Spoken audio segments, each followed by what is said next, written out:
Assalamualaikum warahmatullahi wabarakatuh. Sahabat akuntansi, jumpa kembali dengan saya Heri Gunadi dalam belajar akuntansi. Sahabat akuntansi, telah kita selesaikan semua siklus perusahaan jasa dari video ke-1 sampai video ke-24. Kita di video ke-25 akan membahas perusahaan dagang.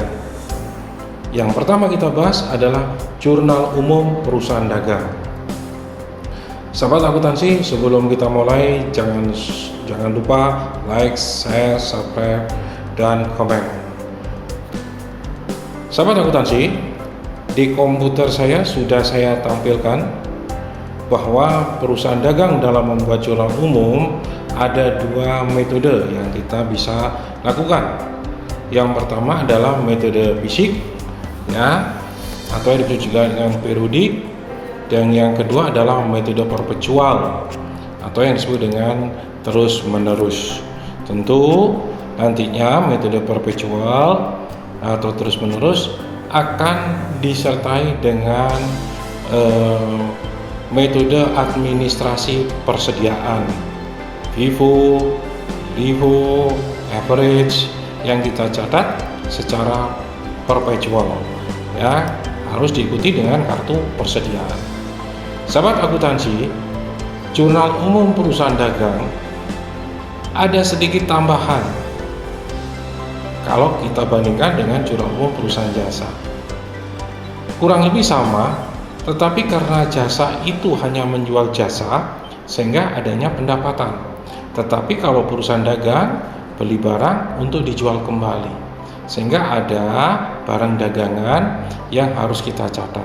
Selebihnya seperti membayar biaya, seperti terima pendapatan tunai, privé, kemudian pembayaran hutang, pelunasan piutang, sama waktu kita belajar perusahaan jasa.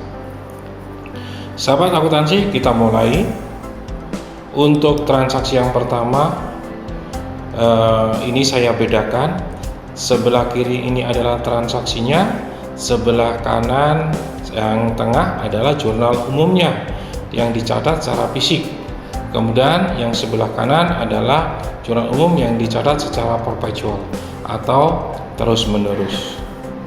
Sebelum nanti saya contohkan dalam bentuk angka, perlu sahabat akuntansi pahami, ya, bahwa membeli barang dagangan untuk secara fisik dicatat sebagai pembelian,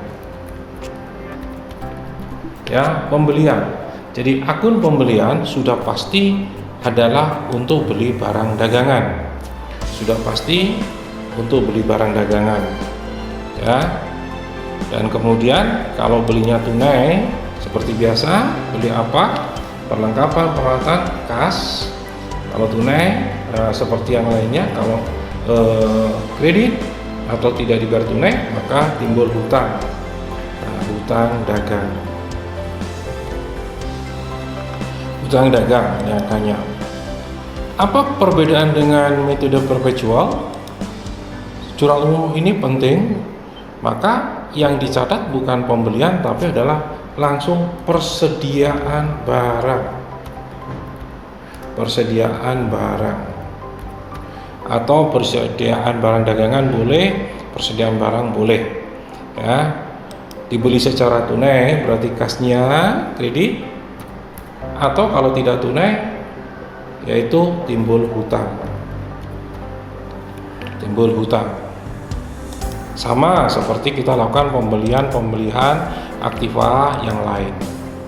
Jadi ini yang membedakan. Jadi pembelian itu secara fisik, persediaan barang adalah secara perpetual. Ya, kita lanjut. Nah, ada unsur dikembalikan. Tidak selamanya bahwa beli itu kemudian sesuai, tetapi bisa jadi ada yang tidak sesuai sehingga harus kita kembalikan.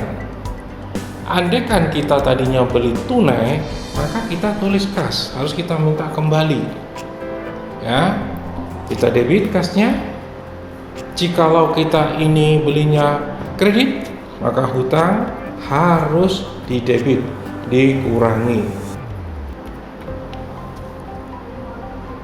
Bagaimana dengan kreditnya? Kreditnya adalah retur penjualan, retur pembelian.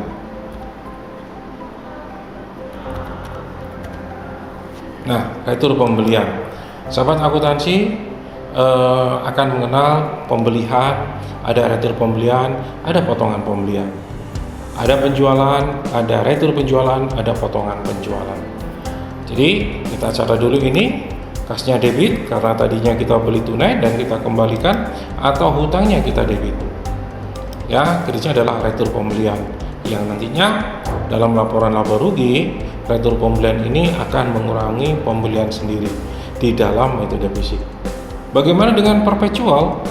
Maka tinggal dibalik saja, sama, kasnya debit kalau kita beli tunai, ya, hutangnya dikredit, hutang dikredit, ya, atau di debit, hutangnya di debit. Kalau tadinya kita beli secara kredit, hutang dagangnya, ya, dikurangi, ya, dikurangi, maksudnya di debit, hutangnya dikurangi. Jadi sama persis dengan metode fisik, ya, sama persis dengan metode fisik untuk yang di debit, ya, yang di debit. Bagaimanakah kreditnya? Tentu dalam jurnal umum yang dicatat secara perpetual atau terus-menerus tidak ada istilah retur pembelian, langsung dibebankan pada persediaan. Persediaan langsung di kredit untuk dikurangi persediaan barang. Nah, kita kredit, ya. Sahabat akuntansi, di Excel ini bisa dibedakan, ya. Hal yang paling mendasar dalam membedakan pencatatan secara fisik dan pencatatan perpetual adalah seperti ini untuk pembelian. Kita akan menginjak untuk transaksi menjual barang, ya. Menjual barang jika tunai, maka kita akan dapatkan uangnya. Jika kita tidak tunai, kita akan dapat piutang. Ada piutang dagang, ya, piutang dagang, ya. Nah, di sini. Bagaimana kreditnya? Kita akan buka akun penjualan, bukan pendapatan, ya. Penjualan. Tidak seperti waktu perusahaan jasa, akunnya adalah pendapatan. Karena sekarang menyangkut barang dagangan, maka akunnya adalah penjualan. Kemudian bagaimana dengan perpetual? Sama perpetual. Jika kita jual tunai akan dapatkan kas. Jika kredit kita akan dapat piutang dagang. Sedangkan kreditnya adalah penjualan, ya, penjualan. Untuk menjual ini masih sama, tetapi perlu dicatat karena ini sifatnya terus-menerus dicatat. Kita perlu tahu harga pokoknya, makanya harus disertakan dalam sistem perpetual adalah HPP, harga pokok penjualan, harga pokok penjualan. Kreditnya apa? Nah, mengurangi persediaan barang, persediaan barang.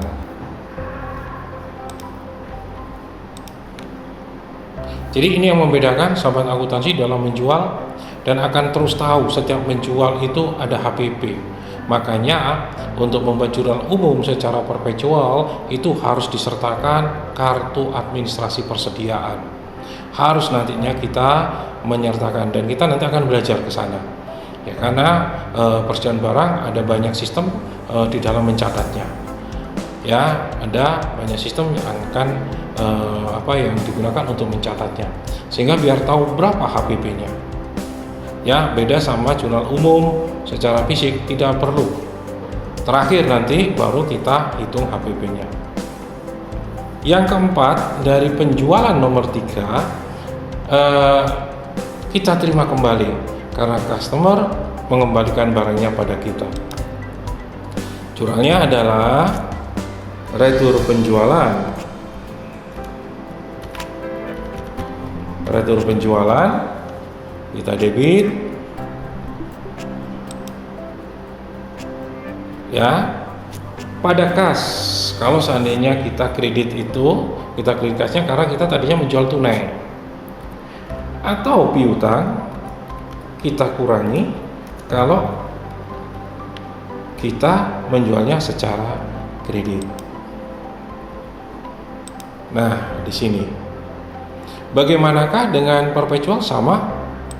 Sama ya. Jadi retur penjualan debit, retur penjualan angkanya di debit di sini. Sedangkan kas kita kredit kalau seandainya tadi menjual secara tunai, dan kredit lagi atau piutang dagang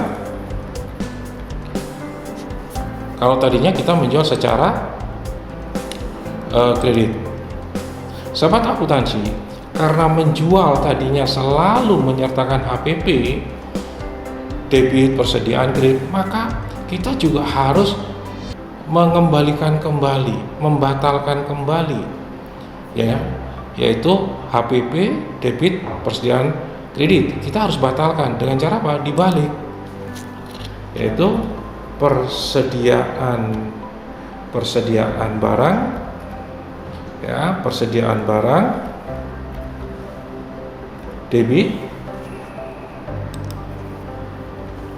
kreditnya adalah HPP, harga pokok penjualan, untuk membatalkan penjualan karena ada barangnya yang dikembalikan. Sahabat akuntansi, inilah hal yang paling prinsip yang harus diketahui. Ada lagi yang ada istilah baru di dalam perusahaan dagang yang sahabat akuntansi perlu ketahui. Di sini ada syarat pembayaran atau term of payment. Dalam buku-buku akuntansi ini saya berikan contoh, ada 2/10 net per 30, ada 3/10 net per 45, atau contoh lagi ada contoh 5/10 atau 5/15 n netto per 45. Saya contohkan apa maksudnya. Jadi kalau dua ini menyatakan potongan, dua adalah potongan,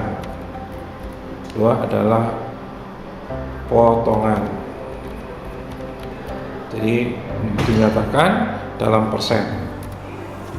Dua adalah potongan, dua itu 2%. 10 adalah jatuh tempo dengan potongan,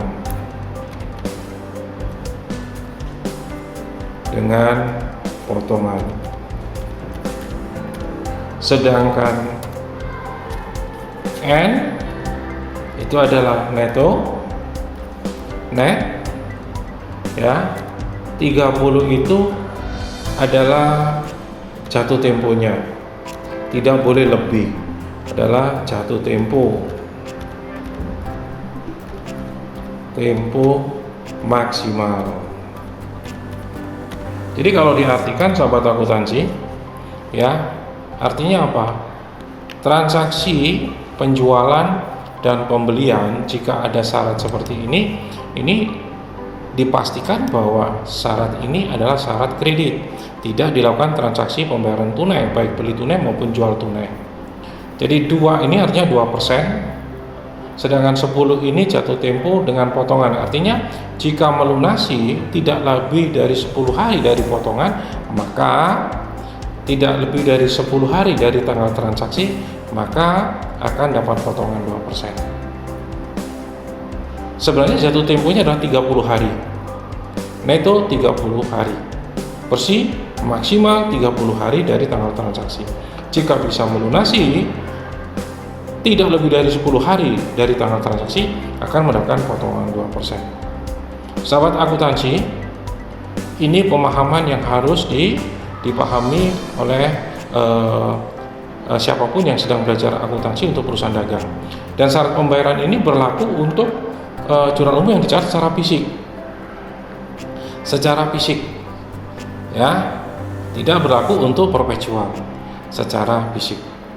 Sahabat akuntansi, jadi sebelum kita lanjutkan dalam contoh-contoh yang pakai angka, ini dulu yang harus dipahami, dan sahabat akuntansi bisa mendownload Excel saya ini.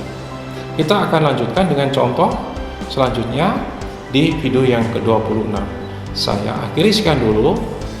Kita akan ketemu pada video selanjutnya. Assalamualaikum warahmatullahi wabarakatuh.